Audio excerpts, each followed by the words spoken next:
Fala galera, sejam bem-vindos à aula de história dessa semana. A gente vai começar a falar sobre o capítulo 6. Vamos começar a falar sobre outra revolução que se instaurou aí durante a Era Moderna.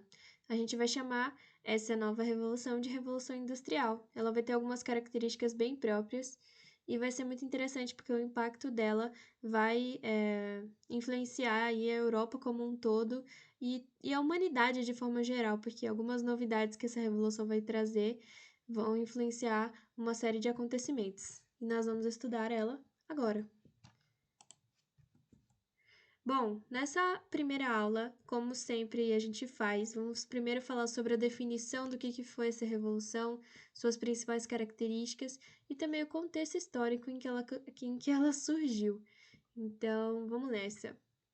Primeiro de tudo, a gente tem que ter na nossa cabeça de que a Revolução Industrial ela vai ser um movimento, né? Uma revolução que vai se iniciar ali na Inglaterra, então vai ser um movimento inglês.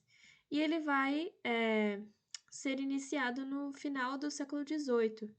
Ele vai ser importante, vai ser chamado de revolução, porque ele vai revolucionar as formas de trabalho e produção que até então existiam. A gente vai falar um pouquinho delas daqui a pouquinho, mas só para vocês entenderem o que foi essa revolução. Como o próprio nome diz, vai envolver a indústria, sim. A gente vai ter uma nova forma de se produzir as coisas e também uma nova forma de trabalho. É nesse ponto que a revolução vai trazer mudanças. Primeiro, vamos falar sobre o contexto histórico. O que estava acontecendo na Inglaterra naquele período? A Inglaterra tinha passado pela Revolução Gloriosa, que também foi uma revolução um pouco semelhante aí à da Revolução Francesa. Eles também tinham como objetivo acabar com o antigo regime, né, derrotar o poder absolutista, mas eles vão ter como característica própria a questão da religião também, que vai ser bastante importante, a questão da religião puritana, né? A gente lembra dessa religião durante a Reforma Protestante, ela surge durante a Reforma Protestante. Então, esses fiéis, eles vão ser duramente perseguidos e uma das razões para que essa revolução aconteça é a religião também. Então, a Revolução Gloriosa ela vai pôr fim ao absolutismo e vai dar maior representação à burguesia. Também vai ser um famoso movimento burguês. Vocês lembram que eu falei que a burguesia ia estar em todos os momentos a partir de agora? Então, segura aí que vocês vão ver como é que ela vai estar poderosa nesse período, principalmente durante a Revolução Industrial. Então, a Revolução Gloriosa, além de ter colocado fim ao absolutismo, deu bastante representação para os burgueses. Isso ficou bastante claro com os chamados atos de navegação. Como vimos, uma das características aí do Estado moderno vai ser a questão do mercantilismo, né, que é o comércio mercantil. Vai ter aí algumas características, entre elas a questão do acúmulo de metais preciosos, o protecionismo. E esses atos de navegação vai ser um decreto dos ingleses que eles fizeram, né, como uma medida protecionista para proteger seu comércio interno, era de que todos os produtos que chegavam na Inglaterra e saíam da Inglaterra tinham que ser trazidos por navios ingleses. Então, dessa forma, eles buscavam proteger a sua própria economia através de um controle comercial, o que deu muito certo porque acabou culminando em um grande acúmulo de capital, principalmente pela burguesia, que era a classe que lidava diretamente com o comércio mercantil. Vamos ver as consequências disso? Uma das consequências disso a gente vai ver ali na frente, né? Eu até dei um spoiler, mas antes da gente falar sobre as consequências do acúmulo de capitais, vamos falar sobre outra coisa que estava acontecendo lá naquele período, que era a política de cercamentos. Quando eles conseguem estabelecer ali uma monarquia parlamentar, que é uma forma de governo que reina na Inglaterra até hoje, eles também vão estar ali com impulsos com um grande incentivo da classe burguesa, a chamada política dos cercamentos, que com a própria gente, eu tô embolando todas as palavras, que como a própria palavra diz, tem a ver com cercas, né? Eles vão começar a pegar algumas propriedades que na Idade Média eram comunais, né? Eram propriedades de uso coletivo, e vão começar a cercar essas propriedades, né? Para incentivar a produção interna, né? Porque uma das grandes forças comerciais da Inglaterra era a produção de fios, a produção têxtil. Então, eles começaram a cercar vários pedaços de terra que eram de propriedade comum, né, das pessoas, todo mundo podia utilizar, não era de ninguém. Começaram a cercar essas terras para criar campos de pastoreio para ovelhas, né? A lã da ovelha vai ser um material, uma matéria-prima para a produção têxtil. Então, essa política de cercamentos vai ter uma grande consequência que vai ser a expulsão de muitos camponeses que viviam no campo, né? Sem terra para trabalhar e não encontrando trabalho no campo, esses camponeses vão migrar para os centros urbanos, uma migração gigante que vai combinar em uma das características da Revolução Industrial. Que características são essas? A gente tem que. Primeiro, antes de falar dessas características, a gente tem que se perguntar, mas por que a Inglaterra? Porque justo a Inglaterra foi aí a pioneira, a primeira a instaurar a Revolução Industrial. Por que ela foi a primeira dentre os países europeus? Primeiro de tudo, como eu falei lá atrás, a burguesia ela tinha ganhado muito dinheiro com os atos de navegação, com várias medidas de incentivo ao comércio, e com isso, com o acúmulo de capital, ela começou a ter dinheiro para investir em novas tecnologias que a beneficiassem, né? Porque a burguesia lidava justamente com o comércio. Então ela começou a investir em tecnologias que iriam lhe dar algum retorno, né? Diretamente. E outra coisa, lembra que eu falei que a galera migrou do campo para a cidade? Uma das coisas que vai fazer com que os ingleses sejam os pioneiros aí na Revolução Industrial é a grande quantidade de mão de obra, né? Tinha muita mão de obra, a chamada mão de obra farta e barata, porque quanto mais gente que é uma mesma vaga, né? Quando tem mais pessoas procurando emprego do que vagas ofertadas, a gente vai ter uma mão de obra muito barata, os salários vão ser extremamente baixos nesse período. E outra coisa que a Inglaterra foi muito sortuda é que um dos principais elementos para as máquinas funcionarem, né? Porque a Revolução Industrial ela se inicia com a criação da primeira máquina. Essas máquinas elas funcionavam à base do vapor, como a gente vai entender daqui a pouco. E a Inglaterra era rica no material que fazia essas máquinas funcionarem, tanto no ferro, que era o material para construir as máquinas, quanto no carvão, que era aí a força motriz, a força que gerava o funcionamento da máquina. Então, os ingleses, eles tinham todas as características necessárias para que se instaurasse uma verdadeira revolução no campo industrial. Vamos entender quais foram as transições? O que acontece? Nesse período, a gente vai ver aí uma transição dentre as ferramentas de trabalho para as máquinas que vão substituir aí grande parte da mão de obra humana, né?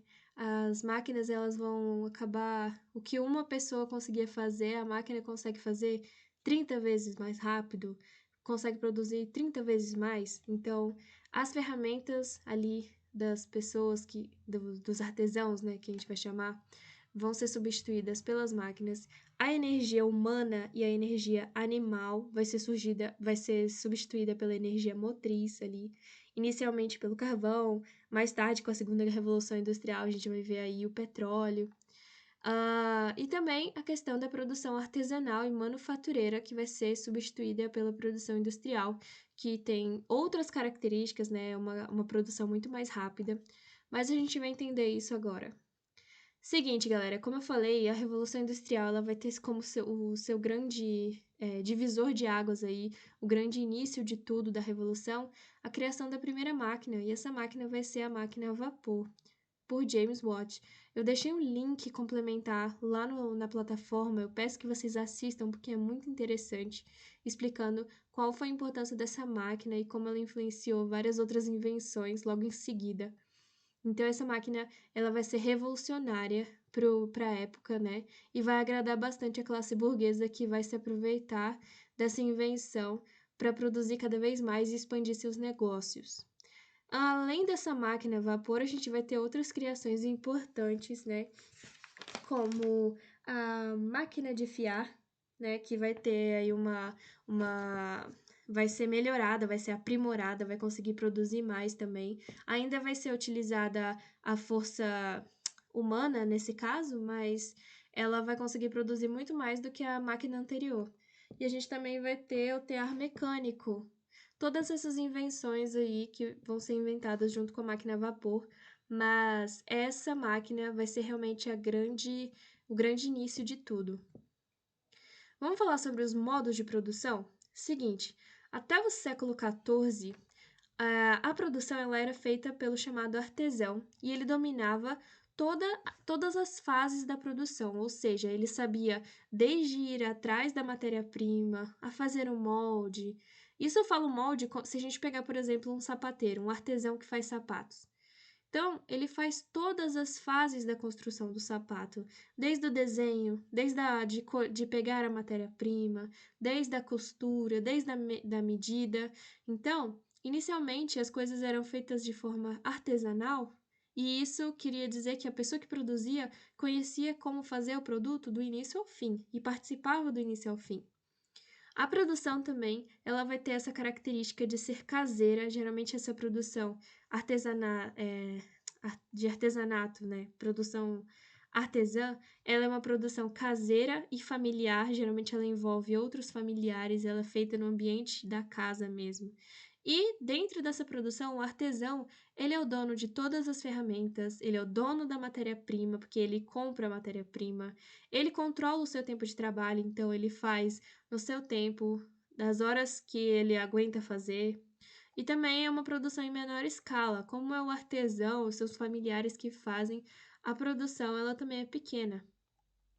Mais para frente, a gente vai ter a manufatura, né? A gente vai ter essa transição para a manufatura. A produção ela começa a crescer, principalmente com a expansão aí dos centros urbanos. O artesão ele passa então a trabalhar junto com o empresário.